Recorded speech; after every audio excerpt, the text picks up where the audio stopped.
good quality despite our terrible Wi-Fi. Who said that? Me. Yeah. Hey, everybody. It's Bobby and Robert on the YouTubes. We are getting things ready to record. Hey, Dynamic Disc is live. Yeah, thanks. We're ready to record episode 284. Hopefully you're subscribed and you listen to our special episode from Lyme Warrior DG with Derek Savory and Nikki DeSalvo. She talked about her experience with Lyme disease. That's a very important topic with disc golfers, since we are out on the course a lot, out in the nature, the wilderness, and we are exposed to ticks and tick bites. So I definitely think you need to take it very serious when it comes to the prevention of ticks and things like that. So if you're not subscribed and you weren't notified, make sure you are subscribed. Go back and listen to the episode right before this one on the YouTube land. Nice. Ticks, I don't feel like ticks were a big deal for us in Austin. Yeah, they used to tick me off. I'm not a fan. Do you think it was the weather or just the locations or just geographically I they don't don't? have any idea. Huh. But I've definitely seen a lot more since being up here. They don't like the way Texans taste. It's probably true. Our lime isn't as good as everybody else's. You put the lime in the coconut. All right, let me make a little space here for DeGam 284. Who's the new guy, he says. Good joke, Pablo. Escobar? It's me, just without glasses. Trying them out, figuring it out. Are your eyes adjusting to Yeah, them? they feel much better than last week. Last week I felt like I was going to die. So I know you said you wore contacts like years ago. Like for a month in high school. Okay, so most people they have a aversion to sticking something in their eye. Yes, and that's now you are correct. purposely shoving something into your eye. Yeah, that's right. How was that process? That's not great. The problem for me, I don't mind touching my eye as much as I just don't have very wide eye openings. So getting the contacts in is like, it's not easy. So my trick that I do, and now it's just a habit, is like I'll push down on the bottom and I'll just I'll put it at the bottom here. Yes. And then it'll grab hold, and then I'll just kind of look down, and then it'll like grab hold of my pupil. See, I would love to do that. Do you put it right on your eye, like? Boop? Well, yeah, but I have to do this and this to get it open wide enough. I got little eyes, man. Have you? Hey, Pablo, the suggestion of getting LASIK would be a good one if I wanted to spend several $1,000s. I don't. Here we are. I mean, that's just personal preference, I guess. Yeah. So you do the right on the eye, right? Right on the eyeball? No, I mean I'll The get pupil? it on the inside. Oh, on the inside. Mm-hmm. And then just blink until it goes there. How long did it take you for the first time? Like 3 tries. Oh, Since then, it's taken a few more sometimes. have you gotten it lost yet? No, not yet. Wait till the first time you get it lost. And then you're just like, well, I'm dead. No, yeah, I've gotten it like Way inside. like where I'm even like doing this and looking in the mirror, and I still cannot see the edge of that it. sucks. And it feels like someone's taking a knife and just going on your eye. That's not good. So you're fighting because you have your eye open, and your eye's obviously defending itself, and for lack of a better way of describing it, so your eyes want to stay shut, but you got to open it to get to it. So you've got to like force your eye and get in there. Oh, I've like had it to where I'm like about ready to punch my fist through the mirror because it hurt and I was aggravated. And anyway, Yeah, I haven't gotten to where I want to punch anything yet, but maybe I'll get there. I don't know. I'm having a hard time putting this in a place where it's not like straight in front of my face. well, I mean, it's just the way it is. Okay, sounds good. Oh, nice, Chad. I'm glad we were able to help out. Awesome. Thanks, man. Looks like Chad. Oh, we're not recording, so people can read the thing. Please switch to a different video. Oh, nice. Ooh, that's a good one, Steve-O.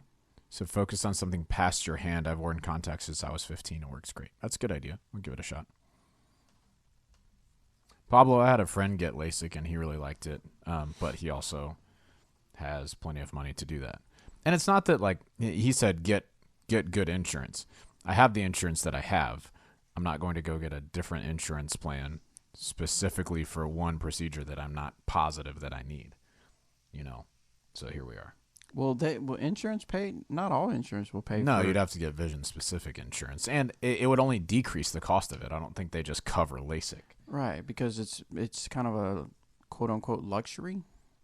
The Yeah. LASIK part, I mean, obviously, insurance. Anyway, I don't know. Thomas, disposable contacts are still a thing. That's what I have is daily contacts.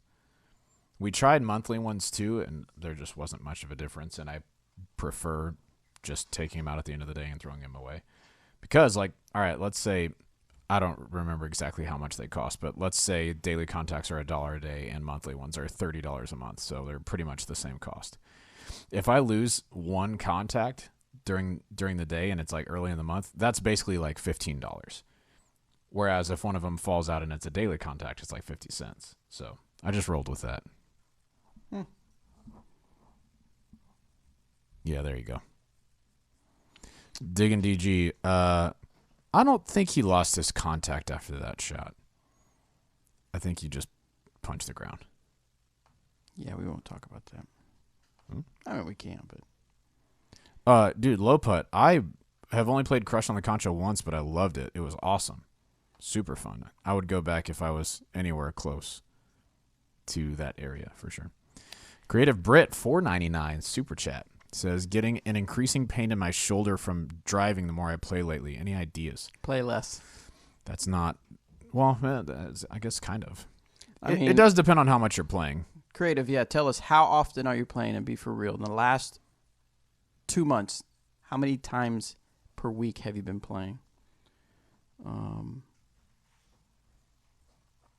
Reason I ask is that my totally unmedical, uneducated opinion, uneducated in that area, is that the natural motion isn't something that causes pain. Now, the motion that you're using in disc golf shouldn't be causing you pain. The overdoing of that motion could cause you pain. Yeah, honestly, the thing that I would do rather than, overuse is certainly a possibility, but I would get with Seth Munsey from Disc Golf Strong, to tell you the truth.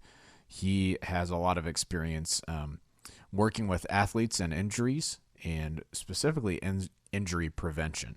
So I would get with him and just see kind of what he thinks. Maybe there's something in your form where you're putting way too much stress on your shoulder. But I don't know, man. That stinks. I'm sorry about that. Saw Pablo says he lives in Harlingen, Texas. Mason Ford. Yeah, Mason had a good showing at Piney Woods. That was fun to watch for sure. Yeah. He's a baller, no doubt. Can't talk about what? Well, Aaron, if I told you, we'd be talking about it, wouldn't we? Yeah, what the heck? You trying to trick me into talking about ego punching the ground? Oh, yeah. I did it. Wait, you tricked me. Zach says, any word from AJ recently? How are his spirits after re-injury? Feel bad for him. I haven't had the chance to talk to him lately, but I definitely feel for him. Yeah, injuries suck, man. That's all there is to it. They're just really crappy, and everyone hates them. Joe wants to know when we're going to get more discs in the Chameleon besides the Worship. I would say soon.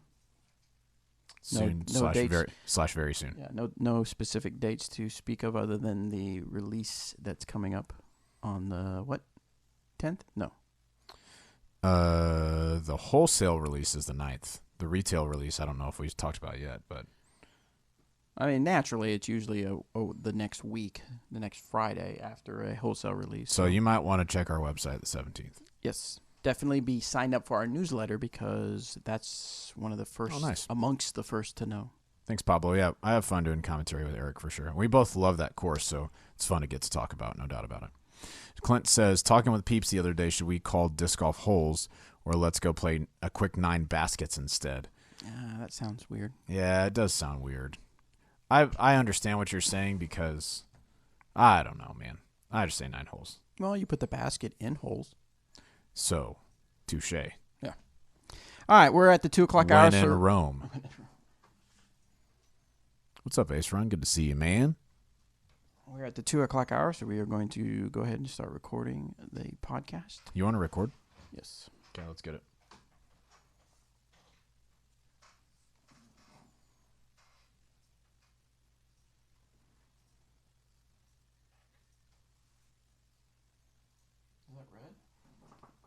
Nope. Is it blinking? Nope.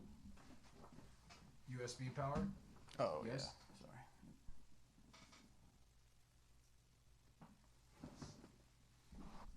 Sorry. Ready? Yeah. Hey, everybody. Welcome to this episode of the Disc Golf Answerman. I am Bobby Cool Daddy Slick Breeze. And I have with me Robert, Texas Triple Threat. Triple Treat. What is it? Huh? What's the name of the event? Texas Triples. Texas Triples Mccabe. But I quite like Texas Triple Threat and Texas Triple Treat. Texas Triple Threat Treat. Yes. Kind of like trick or treat. You'll get a threat and a treat.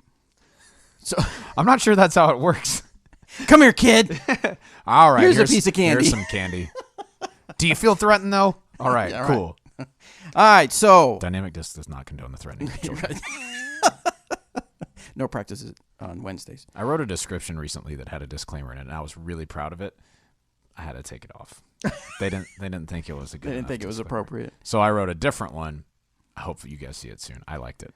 So this past weekend, let's talk a little bit of past weekend. We had the Emporia Ladies Open ran by Denise Cameron and Jackie Morris. A very successful, ended up having 78 ladies out there playing Peter Pan Park.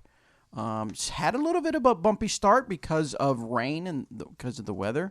It rained a little bit, and then we had to even delay a little. Well, I don't know that we delayed start time, but we started at 9, and then maybe about 20 or so minutes into it, had to do a lightning delay, and it started raining, and then we finally got to go back out there. It rained a little bit more, but then by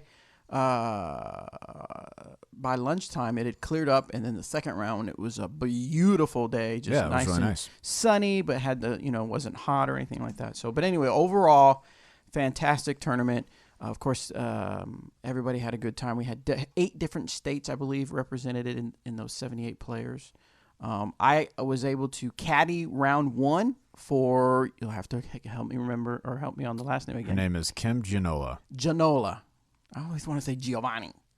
It is not Giovanni. So I was able to caddy for her and had It a really doesn't good even time. have any V's. I know. I don't know why I put the V's in it's there. just Genola. So I was able to caddy for her and got to walk around with the group. And then second round, I went out and did some photos. And so anyway, it's a good time for the first all ladies event here in Emporia. And I know Jackie and Denise are super proud of themselves and super excited about next year's. Yeah, 100%. Did you play any disc golf? Did you do any disc golf? No disc golf this weekend. Actually, that's not. No, yesterday wasn't this weekend. Darn it. I played 9 holes yesterday before I went to life group, and it was awesome. Where at again? Just at Tech College. Oh, yeah, 'cause we had somewhere to be at 6:30, so right after work, I went out there and tossed around some. I've been taking a little break from disc golf just to kind of cleanse my palate a little bit, and it was super fun. I just went out by myself, threw a bunch of shots, and some good ones and some like very bad ones, but putting felt good, so that was cool. So sort of like a disc golf sorbet, Yeah. That's right. cleansing the It's a palate. palate cleanser. Hey, I wonder if I could get Anthony to turn the air conditioner on. It's a little warm in here. Yes, Thomas, Virginia Maybe he Polking can't hear Horde me. made it down here, and she came along with Or her maybe family. Danny will. Super cool to have them out Thank you, here. Danny. She's super good at disc golf as well. She can ball. So we called you Triple Texas Threat because Well, Tim said Texas Triple Tacos, and I'm even more in favor of that. So you're going to go play for the third time that I can remember? I think this is our 4th time to play. Fourth time, okay. I And don't this remember. And this is where you get a team together, and I believe there's some threshold of Yep. ratings, correct? Not ratings, No it's rating? age. So you have a pro player of any age, or it's just any player of any age, a Masters age player, and a Grandmasters age player. So our team is me, Tony Shirley is our Masters player, and then Ron Converse is our Grandmasters player. And we've been playing together, I can't remember if it's 3 or 4 years at this point, but we won the first one that we went to, and that was awesome. And this has to be our 4th. We won the first 2 that we went to, and we got second last year. I got to tell you, to have Tony Shirley and Ron Converse on your team at some Texas disc golf, you are starting off on the right foot. Not you are obviously a good player, but you got to admit Ron Con and Tony Shirley are good. Oh, they're great partners. Yeah. Yeah. So you're starting out definitely on the right foot. Yeah. there, I right? mean, our games complement each other pretty well. Ron's a fantastic putter. He threw one of the craziest rollers our second year to play that we got an eagle on that we just like, you should never get an eagle on this hole. He just threw a sick roller to get us down there. But yeah, each of us just kind of contributed equally throughout the last couple. It was really cool. Yeah, and that's an interesting way to kind of create a format that makes things interesting by doing by divisions, or would you say age group or division? What'd you say? It's age groups, Age yeah. group. But I mean, it's just straight up best shot triples. So Yeah. the scores that we play at Turner Park, and the scores that are being put down there are just crazy. Every par feels like a double bogey almost. Yeah, I know that the Lodge Taylor Ranch, and I'm sure other people do it, but I just know of the Lodge Taylor Ranch in Pawhuska, Oklahoma, does a team event, and you have I think gold and silver, maybe 2 divisions, maybe 3, but they have different ratings thresholds. So the 4 people cannot exceed a certain rating at the time of registration. So I don't know, it's just kind of cool to be able to do things like that. It's really fun, yeah. Unsanctioned. Now, does the one at Texas have a shot of Crown Royal at each hole? Not each hole, but several of the holes have local businesses that come out and like set up on each hole, and some of them have alcoholic beverages of different types. Yeah. Most of the time, I just drink water, but a lot of the people out there partake in the alcohol, and I'm kind of fine with that because most of the time they don't play very well after. Right. So you do your thing. I'll keep on playing disc golf. All right, so we are still on our road to 50K on YouTube. Where are we at right now? We are at 43,614, so getting close to our next milestone of 44,000. All right. If you're just learning about this, we are working our way to 50,000 subscribers, and at each 1,000 increment, we're giving away prizes. I've already given away a Soldier Cooler bag, some discs, and a golden retriever. I'm ready to give away some more stuff. So if you are not subscribed and you're listening, subscribe now. Tell your friends to subscribe, and the sooner we get there, the sooner we can give out more prizes. Tim, to answer your question real quick, no Dr. Pepper today. I am doing Sober October with one of my friends who works here. He was doing just the month of October not drinking alcohol with his sister, just kind of for some accountability, like to do it with do that sort of thing with another person. And so he asked me if I wanted to do it, and I was like, that's easy. I don't drink. So yes, I definitely want to. But he said, no, you have to give up something that you like. So I gave up soda. So I'm soda free for the month. This is tea right now. And I've been even taking it easy on the tea. Yeah. Eric Mccabe is in Texas. Speaking of Texas, he's in Texas. Speaking of emotion, no, play. Inside joke. Good one. Speaking of Texas, Eric Mccabe is out there designing a disc golf course. I called him yesterday to ask him another question, and then he said I would not be at Disc Golf Anchorman. It's funny because he's like, yeah, I'm not going to be there for Disc Golf Anchorman. I'm going to be in Texas doing some course design, but don't tell him what city. And then we started laughing. It's like, oh, I didn't tell you which city, so I guess you can't tell him because you have no idea where I'm going to be at. So I said, yeah. So anyway, he's going to be in Texas. He'll know when he gets back if he can give more information about the specific location, depending on how it turns out when he goes out there to do his surveying and things like that. Sounds good. Yeah. Let's see. Mark did say, long-time listener from first-time watcher from UK. Did Eric give you your badges and stickers from MK Disc Golf? No. No, I have not seen it. I, for one, am furious, but thanks for tuning in, Mark. Yeah. You're a nice guy. So let's get on to the disc golf questions. Remember, guys, as always, you can go to thediscgolfanswerman.com, Facebook. Go to our website and submit a disc golf questions. You can either do it by voicemail, via SpeakPipe, or you can do it by Google Form. We're going to hop over to Google Form to get things started. This first one is from Nathan from Texas. Wow, Texas is all over the place. He says, I recently rewatched the Trilogy Challenge video on YouTube, and on hole 4, Eric James Mccabe hit a pretty long putt. Not too surprising. Eric James Mccabe. That is right. I was wondering why he put James. He did not. Yep. I'm adding letters. Jams. Just like I add V into people's names. Robert's commentary is a jammy jams, which my mind immediately took as jams and jammies, PJs, pajamas, whatever you call them in Kansas, which sparked the Dymax idea, stick figure EMAC in plaid jammies, putting into a basket with the disc styled like the label on a jar of jam. Just the funny thing I thought I would share. Keep it real, y'all. I mean, we could make that happen. We could try. We could literally Dymax anything. Anything. What do you think we should Dimax next, Bobby? Some tacos. We can Dimax that. All right. If only we made a commercial like that. I know. Can we Dimax our I love Eric and Tina. Darn you, Oakleys. Next one is from Chad. I love Trilogy Plastic, but Prodigy's new D1 Max is money. Do you have anything similar? I tried a Defender and it is too overstable, and the Raider is a bit too deep. P.S. Super sad the Criminal is out of production. That doesn't mean that you cannot buy them. You can still buy a Criminal, and I bet you'll be able to buy a Criminal for some time now. I heard it changed the flight numbers when we put it. Yeah, completely. We just went through and started cutting all the Criminals up and giving them the TJ Maxx as So your local TJ Maxx. PPS just received some Dimax discs, and they are incredible. Awesome. So what do we got? Nice. What if a Defender is too overstable, but the Raider's a bit too deep? What can you suggest for him? Man, I think the D1 Max is like, D1s are pretty overstable. I think the Max is intended to be just slightly less overstable. And my recommendation was going to be the Raider. So I haven't thrown a D1 Max, 100% honesty. I haven't even felt one. But if I had to guess, if you say the Defender is too overstable and the Raider is a little too deep, really the only one that I think is kind of close to the Raider stability is maybe a Ballista Pro. It's still going to be pretty deep, just in general. But that'd be the one that I would check out next, I think. Excellent. Next one is going to come from somebody that submitted a question. Francis, after listening to this week's The Gam podcast, which was back in July 24, I got to thinking, what do you think the first disc golf on the moon will be? Huh?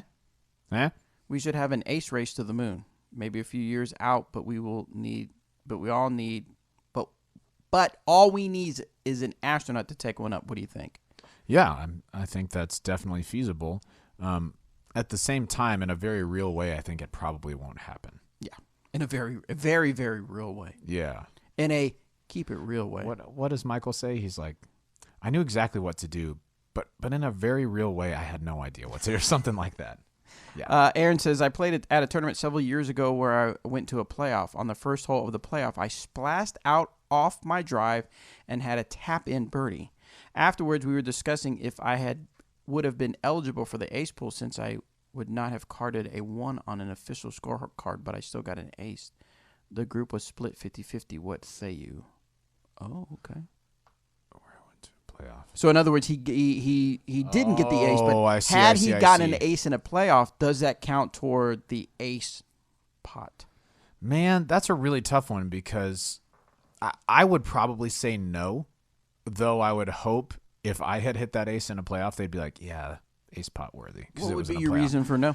The reason for no is because up until that point, everyone has played the same amount of holes, hopefully from the same tees. So that's the ace pot is for that time. Now some people are playing extra holes, and therefore they get extra opportunities to hit an ace that other people didn't have. And so it'd be kind of unfair to give them that ace for. It's almost like when a football game, or in other words, they go into overtime and they're not in regulation play. Correct? Yeah, that's exactly what it is. So. And that stinks because it'd be super sweet to win a playoff on an ace and then have it capped by an ace pot. But I think since it's extra holes, you probably wouldn't be able to have it. But if the TD's gonna hook you up, I'm not going to say a word about it. I'm going to say, nice ace. Congrats on your win. I would complain. I would write into my congressman. Sounds like you. This one is from Joe A., but the way it looks, I feel like going, Joe A. Hey, Joe got a question. Hey. This is for Robert Fairmaiden McCall. Oh, okay. Please, no. This is for Robert Fairmaiden McCall. Have you thrown the Keystone? And if so, how does it compare to a maiden? I like the Keystone, but have never thrown a maiden. Judges are big in our area. Thanks, and keep it real. Like right. District judges or like... I'm not sure what Fair Maiden is going on with here because I don't know if you've seen. I'm very manly. The manliest of all men. So, Robert Manly Maiden. Yeah, thank you. Is that better? Thank you. Okay. I feel better now. I have thrown the Keystone. The Keystone for me is like a slightly deeper, slightly less understable deputy. That's how it flies for me. And the Maiden was a little bit straighter than that for me. I didn't turn it quite as much when I threw it. It's definitely shallower in your hand than a Keystone is. So between the two, if you haven't tried a Maiden, the Maiden is going to be a little bit straighter, less, like a little more resistant to turn than the Keystone, but fairly similar otherwise. All right, we're going to head over to Speak Pipe and see what we can find out over here. This Sweet. one from Wasim. Hey guys, love the show. Thanks for everything you guys do. I got a question about the new transit cart. I really like it. I have a Zuka LG cart right now, but I really like the transit cart. What I was wondering is if you guys were thinking of, for version 2, making it where the bag is detachable with some backpack straps. So that way when you get to a course that is not cart friendly, you can just detach it, throw it on your back and go. Instead of having to have a cart and then a separate bag for those instances and stuff like that. Anyway, you guys are doing a great job. Thanks for everything you do. Thanks for helping to grow the sport. And hopefully I'll get to hear the podcast where this question gets answered. Awesome. Thanks for writing in. Wasim might be it. Wasim. I'm not sure. I'll take it. So what you've just described is the other backpack carts, the ones that we put bags into. I totally understand what you're saying because the Transit has kind of that slimmer bag that if you did take it out, it would be kind of like reminiscent of the old Innova kind of longer bags, or like we had the original Commander bag was like that. One of the problems with that is that bag is built to be in the cart, so it's not going to have a lot of the padding and like rigidity that the other bags have. And so while that's, I think, worth considering because we want to make products as versatile as we can, most people who buy the Transit cart, I think, are buying it because it's a built-in cart. So that's where I'm at on that. I'm not saying that it's out of the question. I'm just saying that's the thinking behind it. Because if you want to do that bag with the cart, we've already got the other backpack bags or backpack carts that you can use. So yeah, check it out. All right, so I'm just checking my email, and it looks like in about 20 minutes, well, less than that now, the PDGA majors and NT schedule will be released. Ooh. I've been waiting that for about a hot minute. Really? Well, yeah, so we can plan out because doing tournament coverage is kind of a thing that we're trying to do a little bit more of. So I have been looking forward to the schedule to kind of see, plan weekends out of what we can do and stuff like that. Plus planning maybe my travel and stuff like that. So what about my travel? I don't know, bro. You going to travel? Nah, probably not. Okay. Sorry. It's okay. I'm excited to hear that as well because there's a couple of events that are near and dear to my heart. Which one? I'm not going to tell you because it's 20 minutes. Oh, okay. Let's see. Speak pipe. This one comes from G. Fellas, it is Guggen, a.k.a. G, calling from a little bit sunny and very cloudy Vancouver, British Columbia. I had to re-record this message because my first message may have had some inappropriate words in it. I don't know why. I don't swear that often in real life, but somehow when I'm recording pre-recorded messages, I get a little bit too loose. But anyways, fellas, I just came back from a road trip. I started in Toronto, Ontario, on the other side of Canada, and worked myself down south all the way to Michigan. It was a lot of fun, and I played a lot of courses along the way. And also learned that one half of Canada doesn't know how to throw a forehand.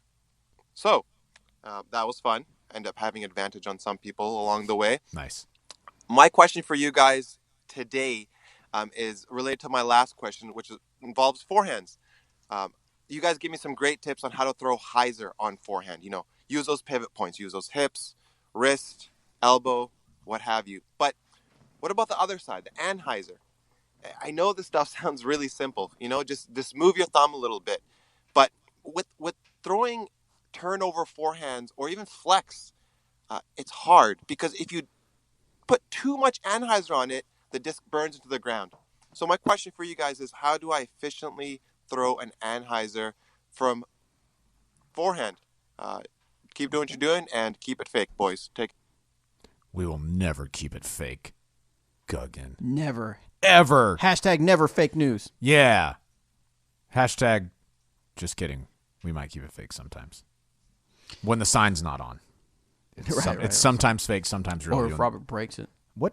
I didn't break anything. Anyway, the recording sign. Dude, How was I supposed to know it was there? I just open the door normally like another person, a regular person. I wanted a reason to get another one anyway. Whatever, man. Anyway, okay. All right, so when we're talking about throwing forehands with Anhyzer, I don't think you want to change a lot with your thumb. Like when you said that, it made me think of gripping the disc a little bit differently. I don't think you want to do that. I also think you don't want to start rolling your wrist toward the ground because that's when you turn the disc over too much, right? So on an ideal forehand throw, right, you're lining up a hyzer or a flat shot. And one of the things that I think when I'm throwing forehands is to make sure I keep my palm either to the sky or like I'm just like a flag blowing in the wind, right? I'm not turning it down, like I'm not letting my elbow get above my hand. I'm just trying to keep that palm up, or at the very least, just side to side, right?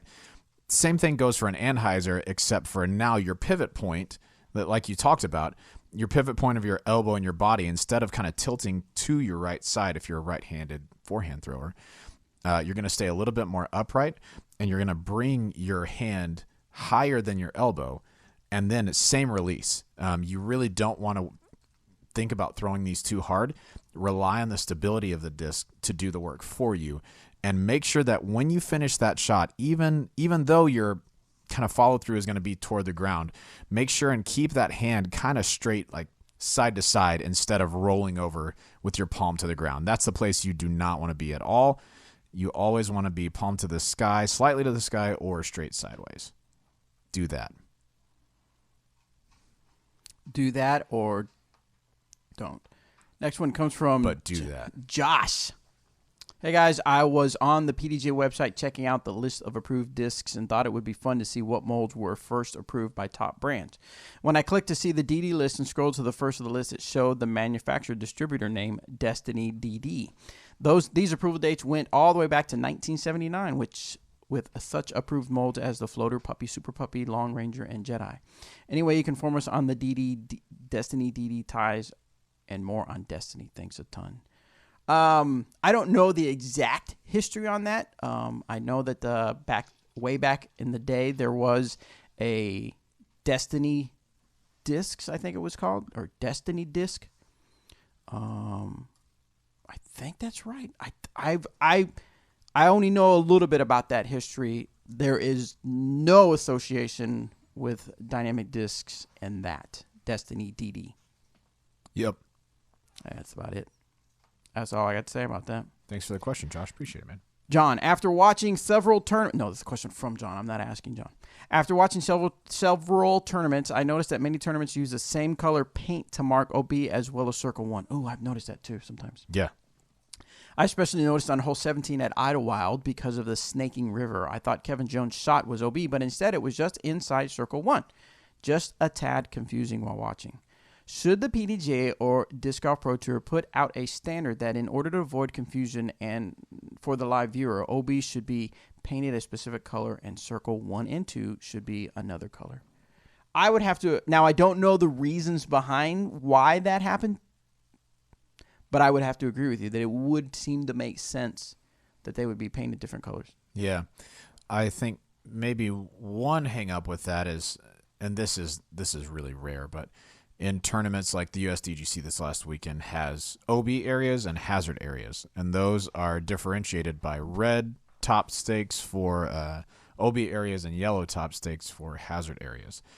If you were going to use, say, white paint for the circles and red paint for the OB, one of the problems with that is it's hard to see red from a long ways away, I think. And then you have people who might be colorblind who wouldn't be able to see it regardless. What did they call it? Dichromatic, whatever it is, red, green, colorblind.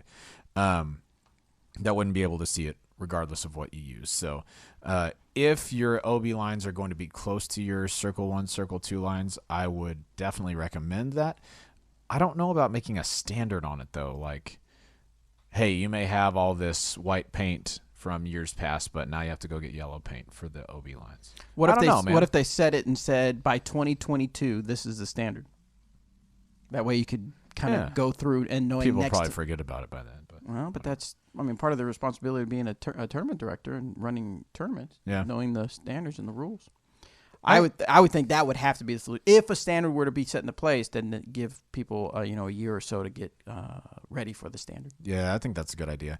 I also prefer when OB is both painted and marked somehow, so it's easier to tell where OB is. I basically ignore it, OB. Yeah, I don't ever throw into it, so that doesn't apply to me. Right. Well, I just ignore it. If I don't. Oh, you just play from wherever. Right, if I don't accept it in my life, isn't that how it works? If I don't accept it and don't agree with it, then it doesn't exist. Apply. Correct. Yeah. So then, like, if you throw a shot in the water, say, like, we're gonna go play at Peter Pan after this. Yes. You're just going in the water, playing it from Basically, where it lies. yeah. Okay, cool. Or just picking a spot and throwing it. Oh, so you just get to really make the rules. I mean, to be fair, it's 2019. You can do whatever you want, really. If it feels good to me, it's not hurting anybody else. That's right. Hey, speaking of, are we going to challenge these guys at disc golf? I don't know. We gotta make it interesting somehow. So while still getting to pickleball. Me, Anthony, and Danny are playing Radius Open this weekend, and then we're working the Dynamic Discs Open. So we need to get some practice rounds in Peter Pan. We're trying to make it interesting, like buying lunch or something. Like, what did we decide? We know how we're doing it. Did we just okay? Anthony said they didn't discuss it, so this might be new information. It's hard to tell. I'm thinking, and maybe this may be flawed thinking, a percentage closest to your rating. How did we do it when me and you did it? Yeah, whoever plays better relative to their rating. Whoever plays better relative to their rating. Is that fair to you, Danny? Yeah. Okay, so what would that be at Peter Pan what's the today? No. For the Radius Open. Oh, you're talking about on the weekend. When the actual Radius Open, Gotcha. Yeah. What does the loser have to do? Have we figured that out yet? We were going to talk about it Friday. Loser buys the winner a new recording sign. Okay. You're welcome. Nice. So in the sorry audio people, but in the YouTube chat, tell us what you think me, Anthony, Danny should play for. Yeah, what does should the the consequence loser be? have to do? All right, let's get back into the questions. This one is from, I lost it, Andy. Hi, guys. Love the show. I always get jazzed when a new episode of Disc Golf Answer Man is released. A disc golf mishap just occurred during my round.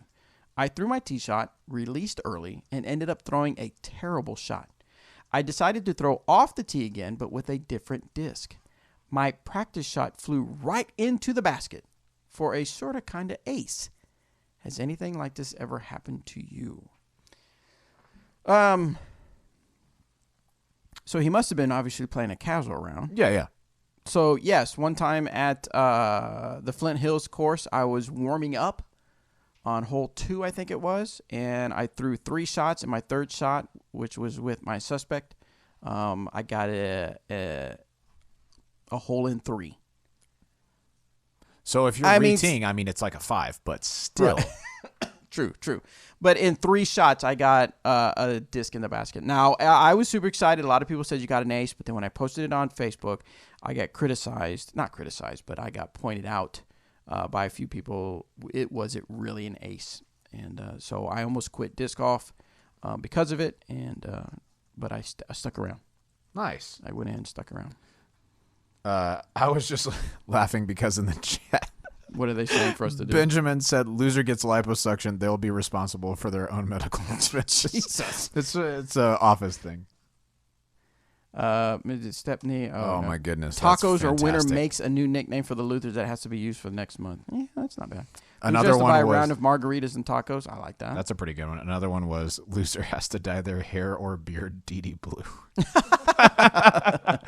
You nasty. Oh, I need to put together, guys. Get ready for Movember. Last year we did No Shave November, and we did it to where we completely shaved off. It's just not going to be good, man. What did someone say now? No, I'm thinking about Movember. But for November, on November 1st, we're coming into work, me, Eric, and Robert, and we're only going to have our mustaches, and we're going to let them grow out gloriously. But shave everything else. Yes, they will not look gloriously on me for sure. It'll look like a dead caterpillar on my lip. Some people think that's cool. Some people. See? I mean, come on. Some people maybe.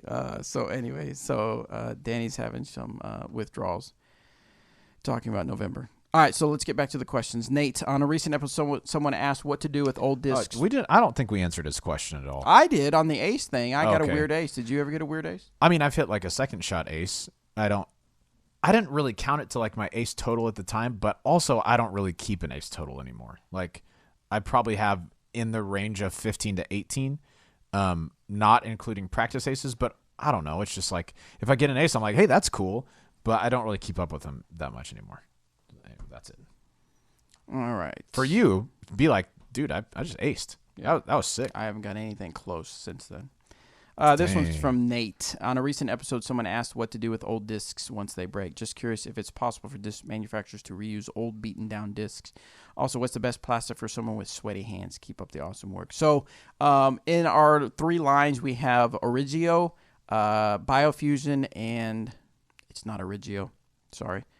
Origio is a prime base plastic. My apologies. But recycled and Biofusion is discs that something went wrong, weighed too much or whatever, and they regrind it up.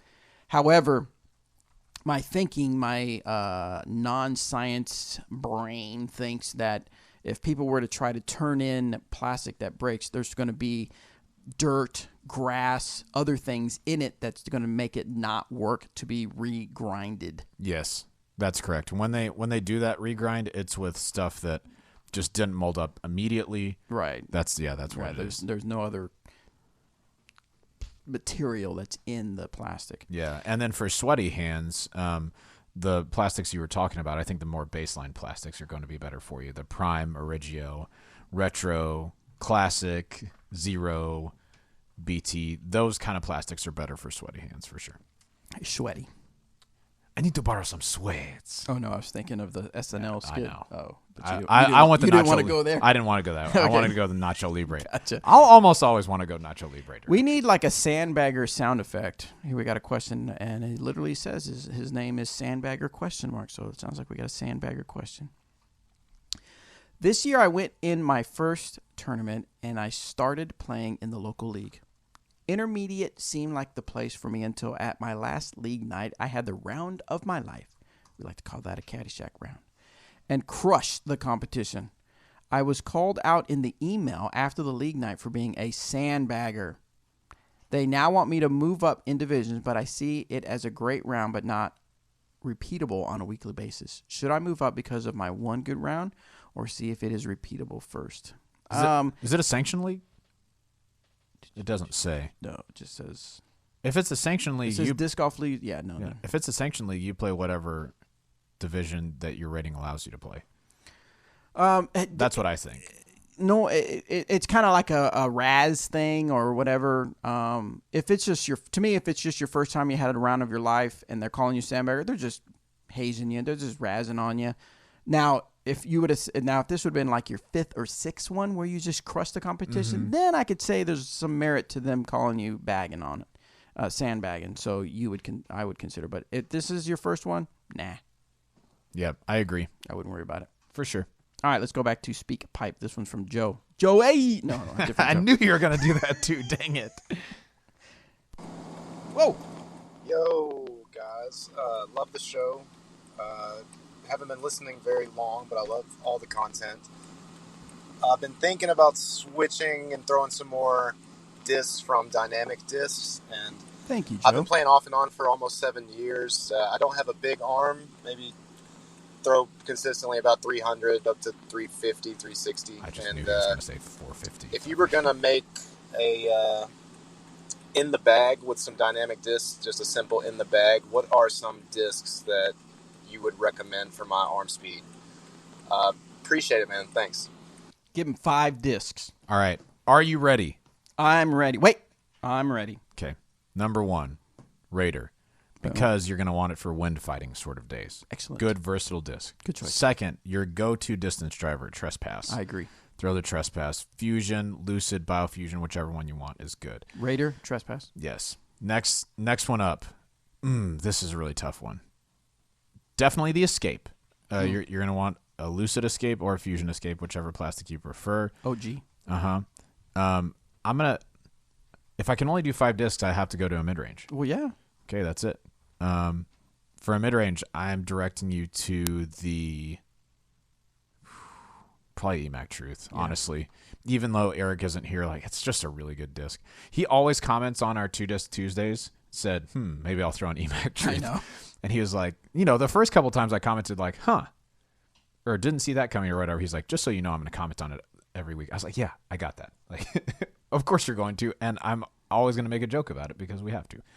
And then down to your putter, I'm going to recommend the Warden personally, but putters are personal preference. The Judge is good. A lot of people like the Deputy. The new Keystone is really good. It's just whatever you like the best. But if I could recommend a 6th disc, Explorer from Latitude 64. Do you know how to play this game? No, I don't. Explorer from Latitude 64. Check it out. It's really good. Sorry, guys. Didn't mean for you to hear that. Unbelievable. Unbelievable. I was doing a screenshot, and I didn't realize it was going to do that. All right, so let's move on to the questions. Back to the questions. So, real quick, YouTube chat. What are 5 discs from Dynamic Eric just commented, I'm here, and Emac Truth is the correct answer. See, I wanted to go a different way just so people don't think like, hey, we're just saying it because Eric's here. But it's true. It's just a really good disc. Give us some suggestions. What other disc would you recommend? Put that in the YouTube chat while we answer some more questions. This one's from JJ. Thanks, guys, for what you do. I was wondering if any of you have played the Diamond X course in Montana. The videos on YouTube look insanely difficult, but sometimes videos don't do justice. I have not. I also have not. All right. Sorry. I haven't played any disc golf in Montana. This next one's from Kenny. Hey, guys, I picked up disc golf in late May, and I am hooked. Unfortunately, my schedule doesn't allow me as much time as I would like for field work, and as the fall approaches with the earlier sunset, the time is going to decrease. Do you guys have any suggestions for indoor practice on any aspects of the game that might help out? Thanks for all you do. I would definitely look around to see if there's any disc golf club or league or organization that will do some sort of putting league.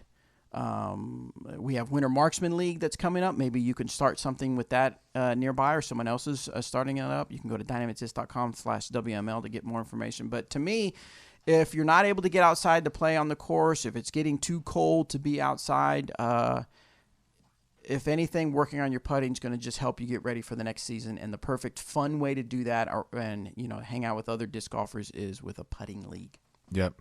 Winter Marksman League. We really like that one a lot.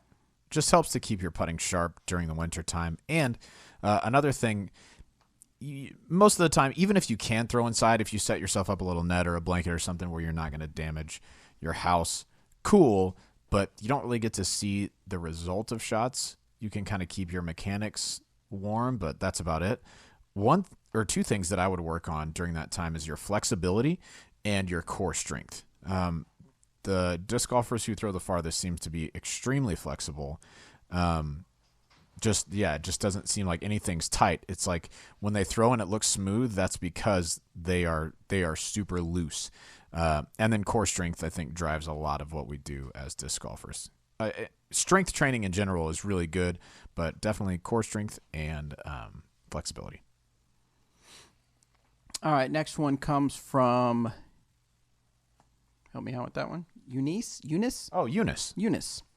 All right. I was hoping you were going to say Unique New York, but you went with Eunice. Unique Eunice. New York. All right, so this isn't a slight against you, but we apologize, but this is why we don't do time-sensitive requests. But this is a request, and we're going to be about 2 months late on this. Yep. So we'll see how this works out. But Eunice says, hey, guys, my boyfriend Thomas Scott is an incredibly huge fan of yours. Every night before bed, we are watching your podcast on the YouTubes. A few months ago, we met Tina Oakley and her mom here in town. We were lucky enough to get an autograph. I was wondering if you guys could please give him a shout-out for his birthday on your podcast. His birthday is August 9th. So money's tight right now, and this would be an astounding gift to get you guys to say happy birthday to him.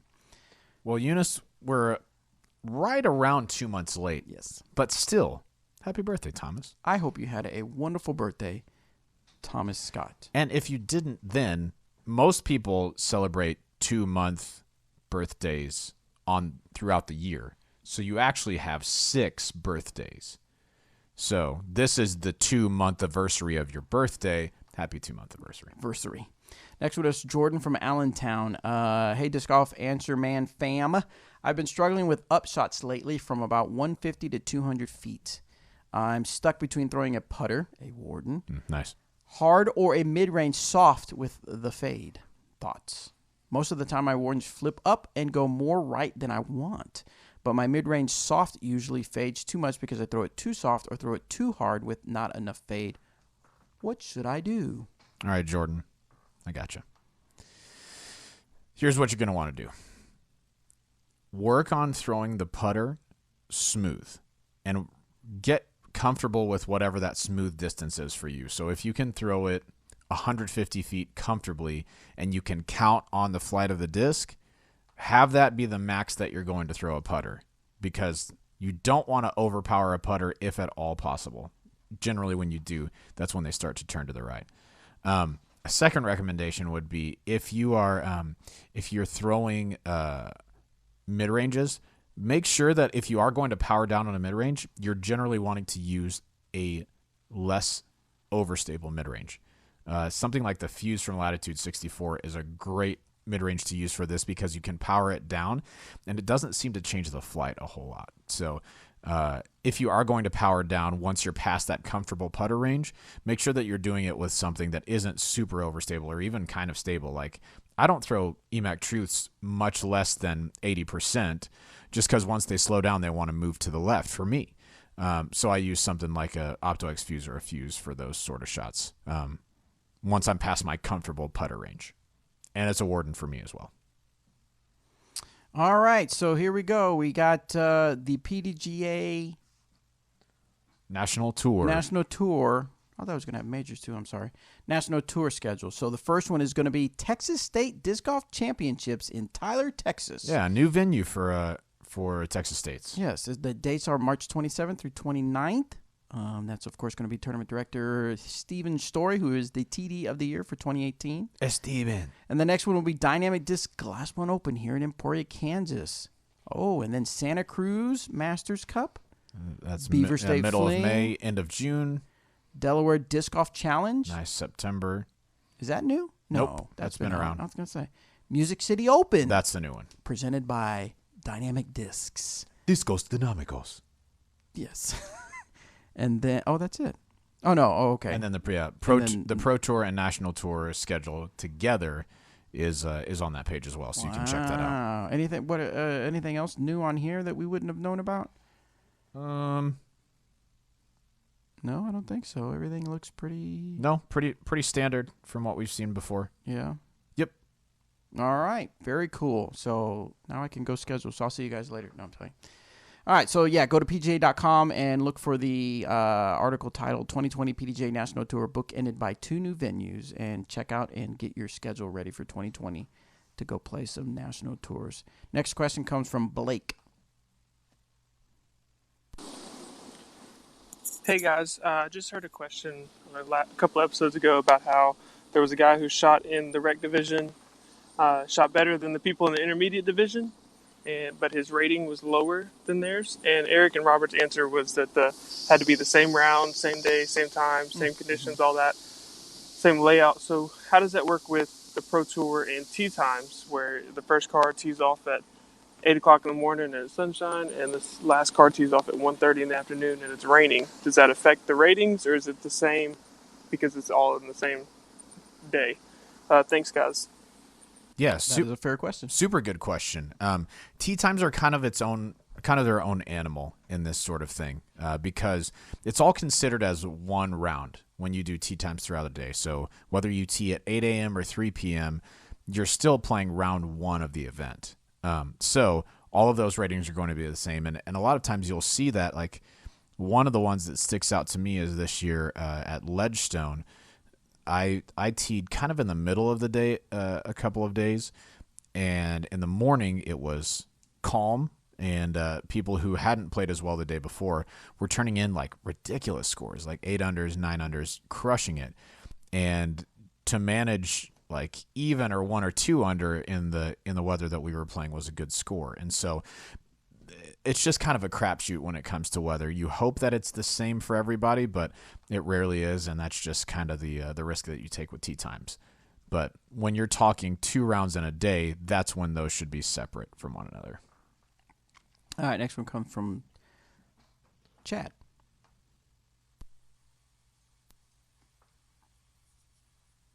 Uh-oh. Maybe that's why you sent a couple. Yeah. Let's see if Chad got it figured out this time. Nope. Nope. There's one more, Chad B, but different email address. Maybe try something different. What's up, Disc Golf Answer Man crew, or Crew. D3 as I call you? That's the Dynamic Disc Dads, aka D3 or D to the third power. My name is Chad from Owensboro, Kentucky, We'll take and it. I have two questions. Number one, what was the difference in the payout from the USDGC from the second place spot Eagle was at versus the seventh place spot he finished at? Now, Eagle's a good player, but his outburst seems to have cost him in more than one way. I feel bad for him, but also know he could have handled his frustrations in a better way. But regardless, finishing top 10 at the USDGC is still something to be proud of. Can you guys share your thoughts on what happened? Second question, I wonder if it's related. what would be the repercussions or quote-unquote punishments from Dynamic if a sponsored player did what Eagle did? Thanks, guys. Keep it real. Love the show. Thanks, Chad. So, We're not going to keep it fake. we're not going to keep it fake, but we're going to have to keep it real. I would almost think that, obviously, I've talked to players, I've worked with players, but I've never managed the players. I've been in on discussions when there was a situation with a player just because of the PR aspect of it as far as media. But I would almost venture to say that we're not going to tell you how we would handle it because that's between the player and us. Yeah. It's not quite. Does that make sense? Without sounding like political or whatever? It's not like, we hear from the NCAA when they have sanctions and they're like, sometimes they just say it's going to be handled internally. Right. That's how something like this would be handled. If I was, I could tell you they wouldn't be getting a bonus because of it. I mean, I mean. Yeah, I mean, it's in not other like words, not something like we're gonna good reward wouldn't it. happen, right? That's a good way to put it. Yeah. Now, I will say, all right, so our bonus structure has bonuses through 10th place at majors. Yeah, they're still going to get that bonus. But I'm not Right. it's not like an additional thing like, you created a new storyline, whether intentionally or unintentionally. No, I mean, I don't think it was a good look. I certainly Eagle regrets it. Well, I guess I shouldn't speak for him, but you would have to assume. You would have to assume. And he said that he Correct. He has already made a statement about it. Yeah. So you can go off based off that. Now, obviously, we can't. We aren't in Eagle's mind, so we don't know what he was thinking. But we can tell from his post that at least publicly he He's has said remorseful, that he feels bad that it happened, and he understands that he needs to change his reactions on the course. Yeah, and to answer your question, if it was just as simple as switching from 7th to 2nd place, it would change a little because of the splits, but just disregard that for a moment. Tie for 2nd place between Jeremy Colling and Nico Lacastro this year was $7,000. Tie for 7th place, Alex Russell and Eagle McMahon, $1,750. So $4,250 difference between tie for 2nd and tied for 7th. How much? $4,250. So I wouldn't necessarily go as far as to say that him hurting his hand cost him $4,000. That's speculative because just because his hand would not have been hurt doesn't mean that he would automatically have got 2nd place. Right, yeah, he might have just missed it. Right, he may have had other errors in his play. Right. I'm not saying that the hand helped him. I'm sure it didn't help. No, it certainly didn't. But okay, so back to the question. Sorry, Missing Letter gave a $2 super chat earlier. Nice. I missed that. Sorry, Missing Letter. He said, "Can I put dead discs in the recycling bin though?" I don't think so. That's up to the recycling center and what they accept. Yeah, I'm not 100% on that. Yeah. I know that there are certain types of plastics that are recyclable and certain that aren't. For whatever reason, I would assume that disc golf discs aren't, but I'm not sure on that. Sorry, man. Yeah. I tried my best. Plus, if you think about it, I mean, like you're not supposed to put.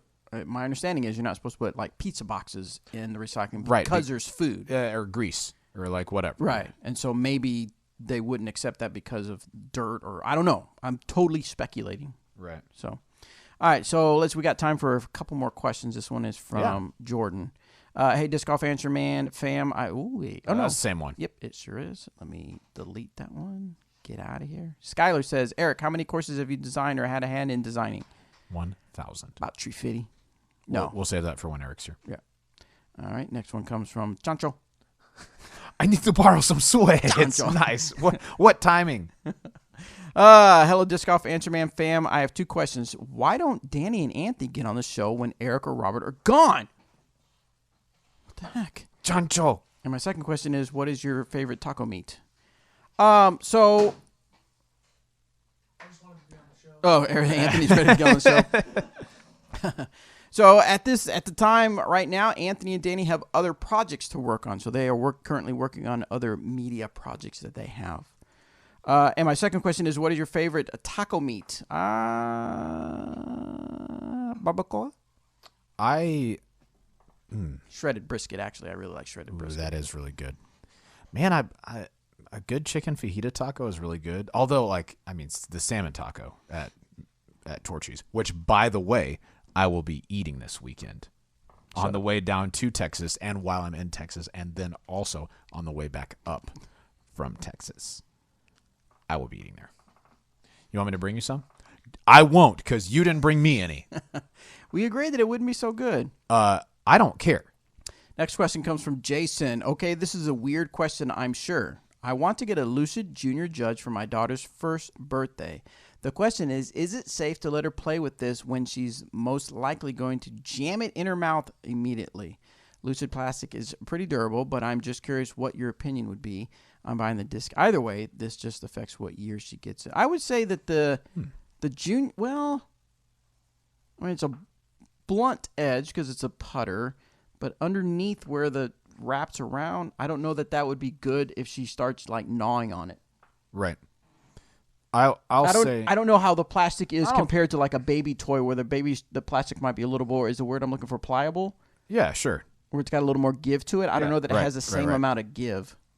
Yeah, I don't think she's going to tear it up if that's what you're worried about. It takes I'm not comparing my dog to your child, but I've given a Lucid. I cannot believe you just compared it's unbelievable. This man's pride and joy. Yeah, to my pride and joy. Oh, that's true. Walter Pope. No, we've given Lucid Junior Judges or Lucid discs that are just old and we're not going to use anymore to Walter to toss around in the field and stuff like that. And he'll tear them up over time, but it's not like the first day or anything like that. And he's got pretty sharp teeth. So the judge might be okay, but I cannot give my consent to how good or bad it is for your child's mouth. Yeah, to gnaw on I wouldn't recommend it. Correct. Personally, but that's just me. All right, one more question for our regular show. This one's from Trevor. What is your guys' opinion on tag nights having the people with the best tags always being put on a card together? 4-person cards, 4 best tags that show that night are on the same card. We have had complaints from better players getting put on cards with people that can't compete with them, and it's not as fun for those who throw really well. Okay. We normally do random draw, but what do you guys think about putting the best tags on a card and doing random draw for the rest? That's an interesting angle. Partly because of, I don't know if I should talk about it. What? Pickleball? Yeah, okay. Oh, okay. Well, why not, man? I didn't know if you going to keep it real or what? So what made me think about this, because when I go play tag nights, of course I haven't played in forever, I rather enjoy playing with different people because I can talk to them. Sometimes I don't want to talk. Sometimes I would just jam to my music. But I like playing with different people. Now, there are times it's like, it'd be kind of fun to play with Jeremy, or it'd be kind of fun to play with Robert. But then I'm thinking, I see Robert all day at work. Anyway, the all day similarity is we are in a pickleball group that started out with maybe 10, 12 people and now has grown to sometimes 15, 18 people. Maybe 20, yeah. Yeah. And there are different levels of experience and skill. And there are times where the people that kind of started the group would rather play with those people because you get that, when you play better with better people, you tend to play better. Right. The games are more competitive that way. It doesn't feel like you have to back off. Like everyone can kind of play full speed and stuff. Right. And so now there's been a system where there's one particular court at the very least where the winners play or the more experienced people play, so that the people that aren't quite as experienced, who doesn't have as much skin in the game, I guess. Yeah, sure. Play. I thought about that too. I think that something like that makes a lot more sense in a sport like pickleball or tennis or whatever, where your performance relies on somebody else's as well, right? But in disc golf, if I go out to the course with, let's just say Paul Macbeth, because he's way better than me, right? What he shoots on the day doesn't really affect what I shoot on the day. Maybe I'm pushed a little bit to play better because I'm playing with a better player. But at the same time, if I play with somebody who's rated in the 700s, generally that's not going to really change what I do. Like, the round's going to take a little bit longer because they have to throw a few more times. But skill and performance in disc golf isn't dependent. It's not directly related to the people that you play with. I could go and shoot a 50 at Peter Pan, whether I had awesome players on my card or very not good players on my card. So I think it's a little bit different. I wouldn't mind every once in a while saying like the top tags go into card together, but for the most part, I prefer random draw, just because then you get to meet new people. If there are newer players there, some of the more experienced players can help them along. I prefer random draw. It's not my favorite every single time, but for the most part, that's what I like the most. So do you think it's a bad idea that they put the top four? If it's every night, I say yes, because then all the same people are going to be playing with all the same people, and the only way that you get into that group is to play well enough to kind of break into it, right? But if you do it random, at least you get to see some of the better players play, right? At least you get to ask them questions, talk to them about stuff. I don't know. One more question. Emil asks, what is a good alternative to the Wraith from the Trilogy lineup? He's 14 from Norway, and he loves the show. Thank you so much for listening, Emil. Thanks, Emil. I am going to go with the Flow from Latitude 64. When you got the flow. It is very good. You might also check out a Trespass. I think those are two good comparisons. And then there's another one, but I can't really tell you about it right now. But that might be a kind of good comparison at some point. We're always working on something. Really? Is it the one? Winky face. The next year's one? No, something different. That's going to be comparable to this? Maybe. I said I couldn't talk about it, Bobby. I don't want to talk about it. Because when I I first don't know if started, I'm ready to talk about Wraith. it. I don't know if I'm ready to talk about it. Maybe we can talk about it after the show. It's a pain point for me, okay? Oh, is it? No, it's not. It's got bad memories on. No, not at all. All right, guys. Thank you so much for tuning in to Disc Golf Answer Man. This is the end of the regular show. We're going to stick around for the after show. We're going to talk a little bit more about the news of the NTs, the news of all these players injured and not playing. Yep. I mean, I just think it's good to talk about. And the news of pickleball. And more pickleball news. So, anyway, thank you again for tuning in. Please make sure you are subscribed so you always know, because we have like special episodes that come out that we don't always post links on. We had an episode with Emerson Keith where I did a walk and talk with him. We had a special Lyme Warrior disc golf one where we talked about Lyme disease. Robert's going to be interviewing Chris Clemens about his top performance at US DGC. So make sure you are subscribed so you're always aware of all these new episodes that we're going to be working on. Yeah, that interview with Chris is not going to be video. It's just going to be audio, just a phone call. So you have to be subscribed via iTunes, Stitcher, Spotify, any of the podcast apps that you can use.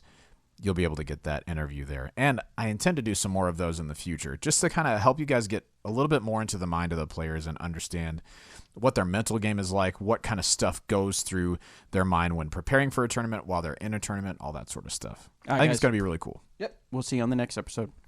Bye. Hang in there, YouTube. Remember, if you're a regular, you know to stick around for the after show, so hang tight. I don't want to see that 210 number going down. Hey, and if you haven't done so already, would you mind liking this video and go ahead and subscribe to the to the channel? 210 people watching. Please. And only 28 thumbs up. Let's get a few more thumbs up. We did get a thumbs down, so I only expect 209 thumbs up. Oh, we lost 3 viewers. I just told you to stick we're around. Out of here. I told you to stick around, and you're not sticking around. Let's see. I tell you what. If you stick around for the next giveaway, 15, 20 minutes when we talk, at the end of this, the after show, I will give away a disc to a viewer. Yeah. give away.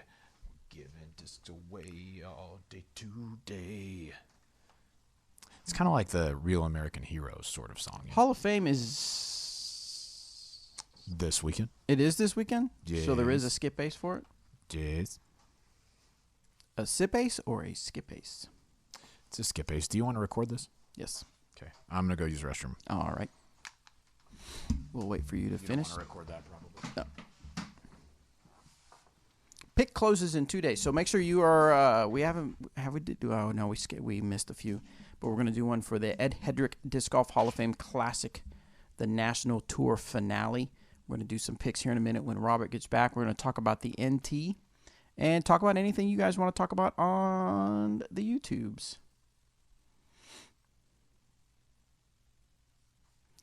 It's 4 p.m. 8 people who left had to leave for work. Doc Zen, they should have stuck around. They could stay around at work, maybe work some OT.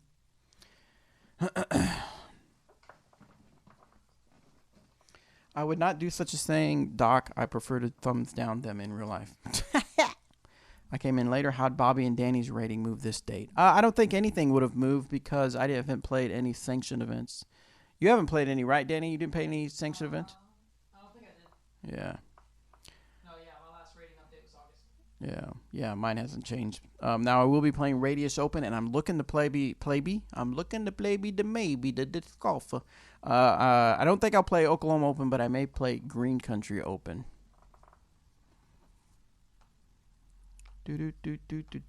What else you got for us, YouTube?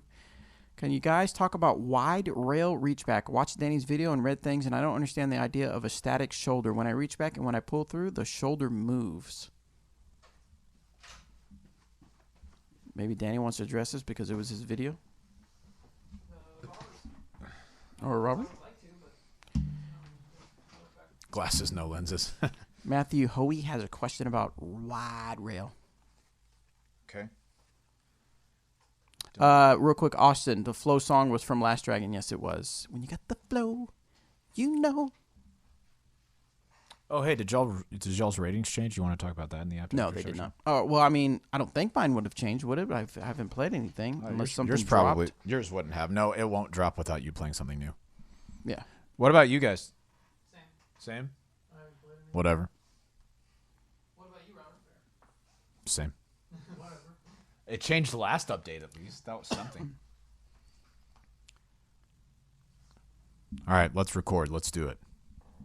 When will you all do a stadium experience at the Bank of America, Charlotte, North Carolina? Ooh, good one. That'd be cool. All right, hold on. Yes, Darren, I can.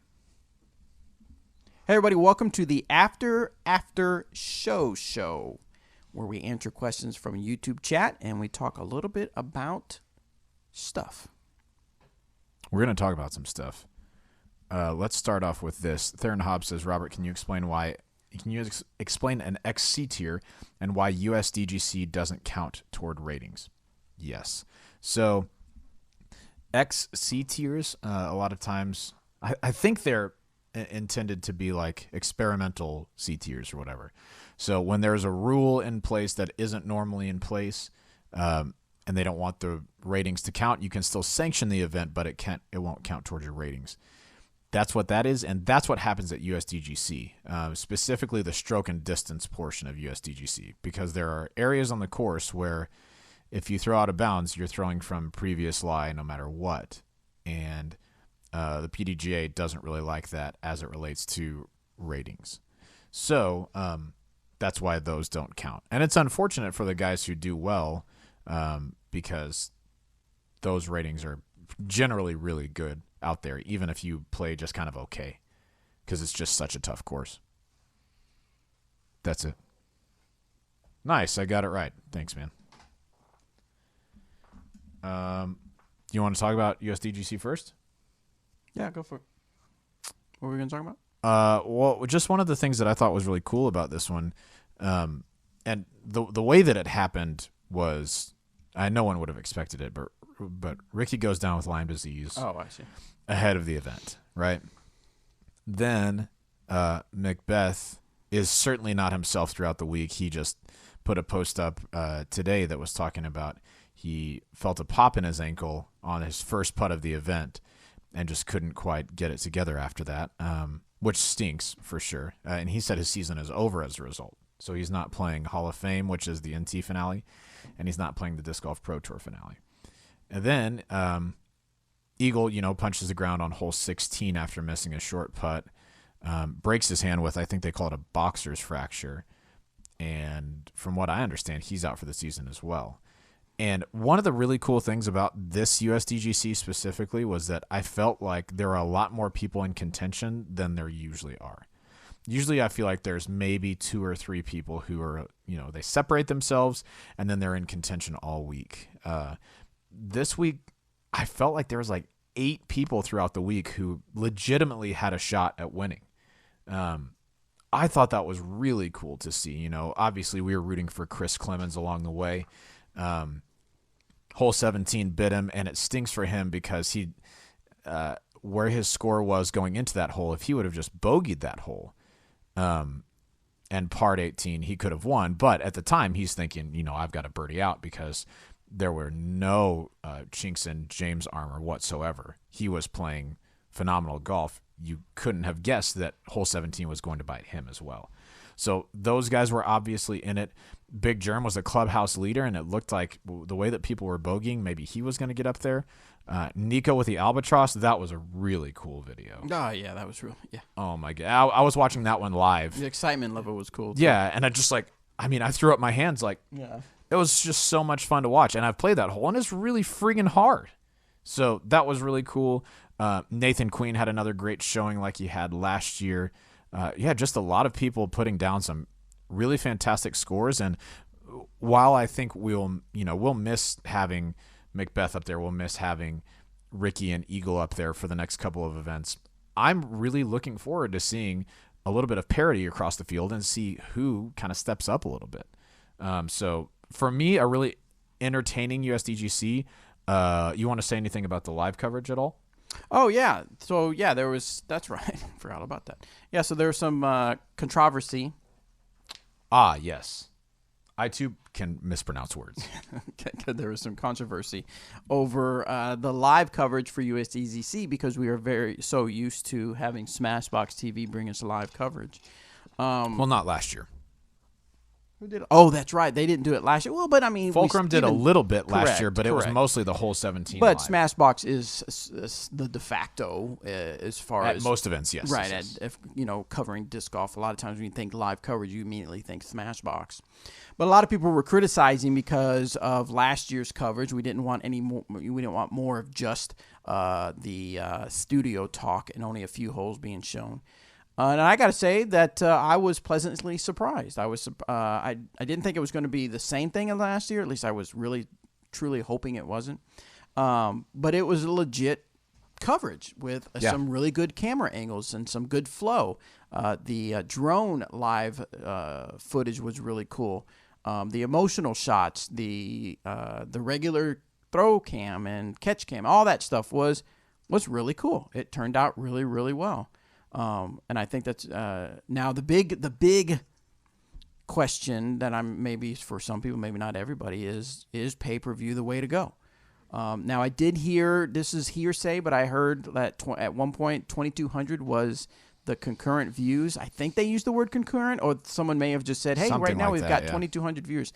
Now was that the most they got? I don't know. Maybe Johnny V maybe heard something different or has some insight, but. 2,200 viewers at $9.99. Let's just go the top.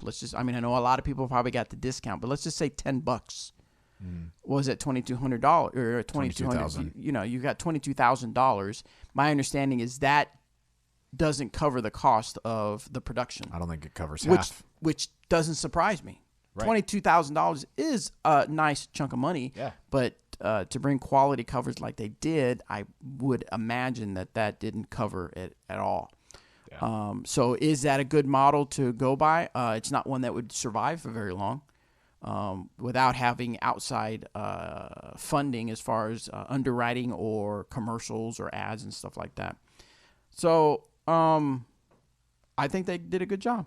Yeah, I agree. So Johnny V says, my guess it was almost 4K, but honestly, I know nothing. So he's just kind of guessing based off experience. So let's say it was 4K. That's $40,000. Again, Assuming everybody paid $9.99. correct. Yeah. That still, I don't believe, covered the cost of production. Yeah. I'll say this about the production. I expected it to go well just because, Fulcrum is an established team. They've got a truck roaming around the course to kind of help out with their signal and everything like that. I thought that was going to go well. I think the broadcast was well polished across the board, which was really cool. It's obvious that they had done some research ahead of time and had some extra assets, player interviews, stuff with the course designer between holes. I thought that sort of stuff was cool. I will say one thing that stood out to me and that I thought I would never say, but having been on the broadcast side, I now see extreme value in is just the value of commercials, right? Not just for the sake of having paid advertisement to offset the cost, but for the sake of letting the broadcast breathe a little bit.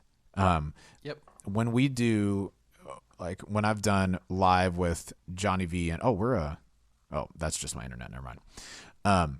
When we've done live before, whether at Worlds or GBO or whatever,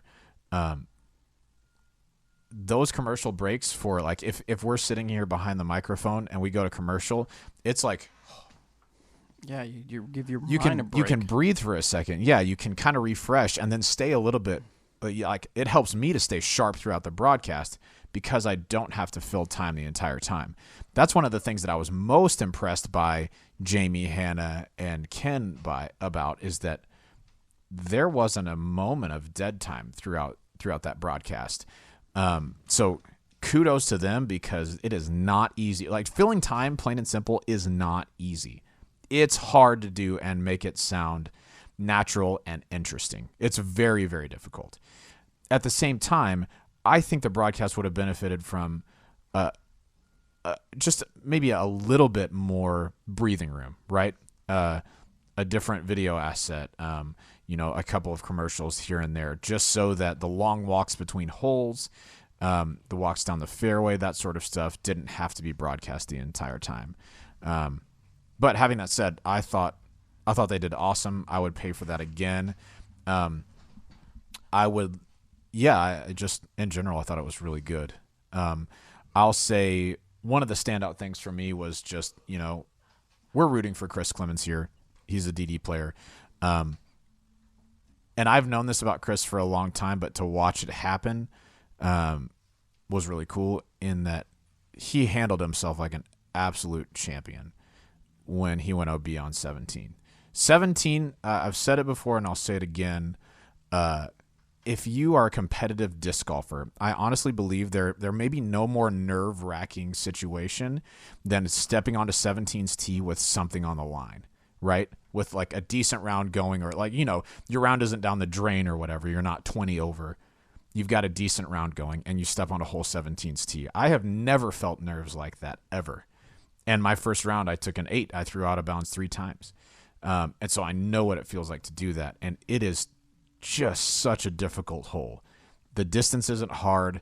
The distance control isn't even that hard. It's the situation that's so difficult. And I just want to say kudos to Chris for keeping his calm even after he knew like that once he went out of bounds the second time, he probably knew he wasn't going to win the event. Once he went out of bounds the third time, I think a lot of people, would freak out a little bit, maybe show some, negative emotion or something. And he just walked over to his bag and went to the drop zone. He's a cool dude. He's a dude. That doesn't surprise me that he was able to hold his composure. It does not surprise me, but it's still just impressive. Sure, no, yeah, absolutely. Gosh, I've been there and like I wanted to lose my mind, and I was 4 under during my first round. I'm not contending for the win at that event ever, but to go from 4 under to 1 over in one hole is, it's like a shot to your system. So kudos to Chris Clemens. Another person said that they think Albert Tom is going to be good in a couple of years. I don't think it's going to take a couple of years, man. No. That kid can ball. I think he's got the the complete package to compete. So I'm looking forward to seeing him more. And I'll say, he's not one of our sponsored players, but I really, really like James Conrad. He's a really cool dude. He's humble. He's a great champion for our sport.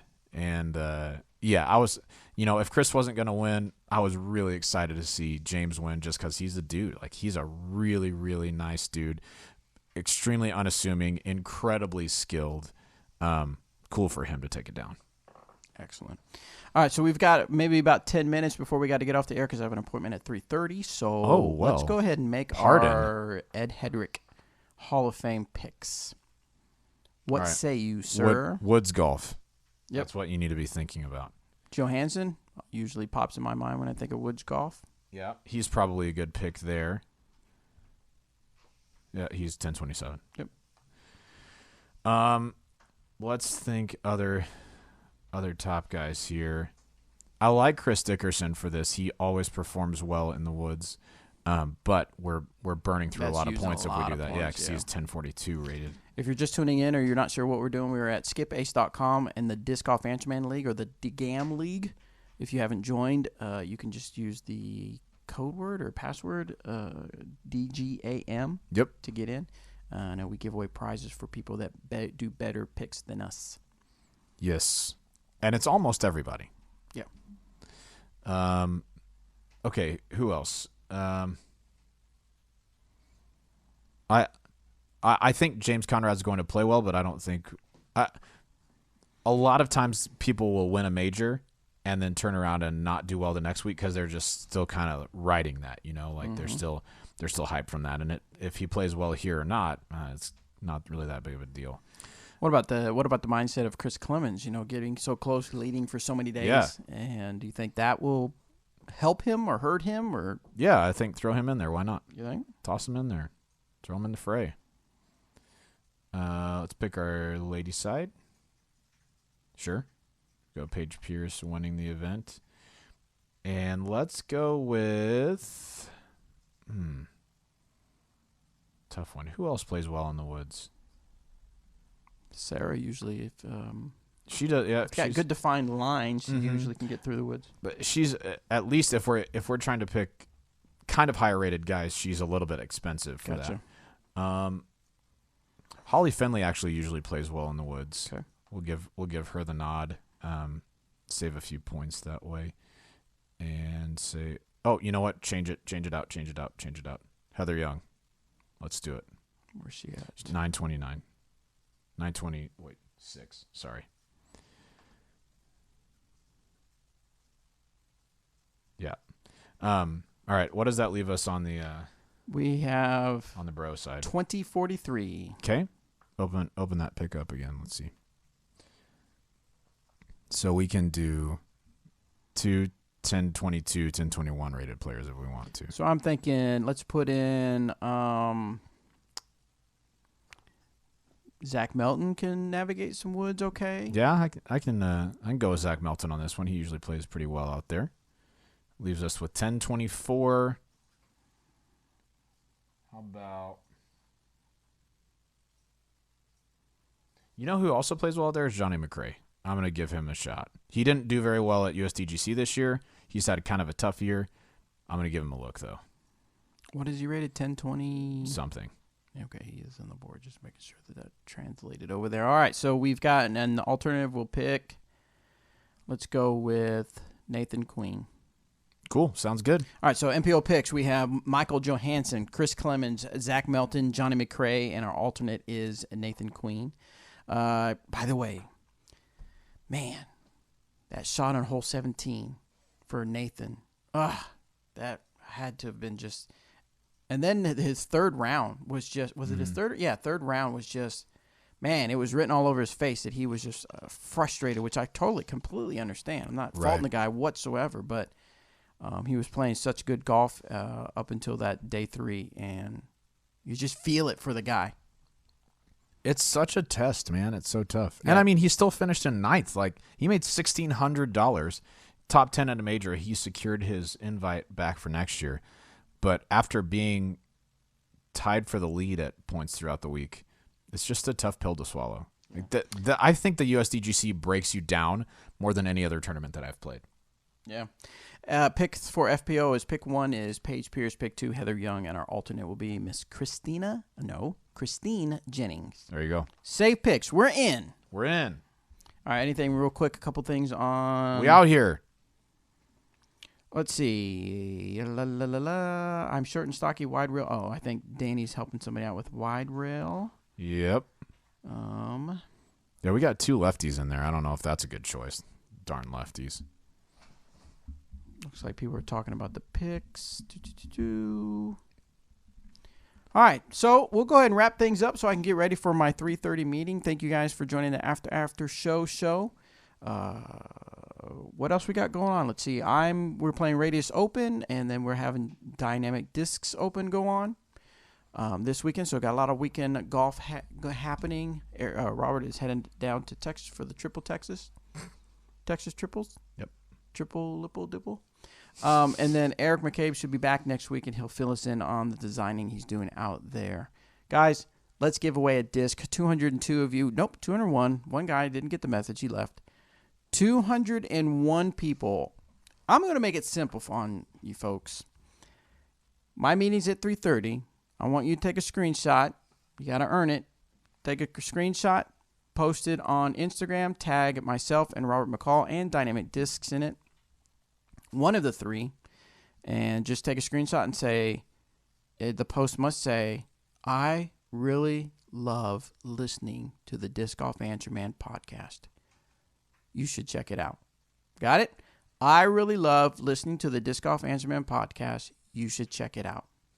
I'm done smiling. That's it. Post it on your Instagram. And but before I leave today to go get my discs to go play Peter Pan today, I will pick a winner. So you've got about an hour or so. Nice. To do that. Chaser says he'll take putting your hand up to the camera for a high five.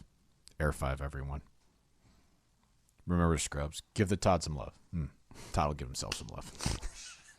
I love that show. I love Todd. The Todd. And the one where he goes, what is he? Someone's dying. And he said, what? I can't remember what he says, but he has the patient. He wants someone to give the patient to give him a high five. And he goes, just do it. And it saves the guy's life. He's the most inappropriate, but whatever. Funny. All right, guys, that's it. We'll see you guys. Thank you so much. Hey, see ya.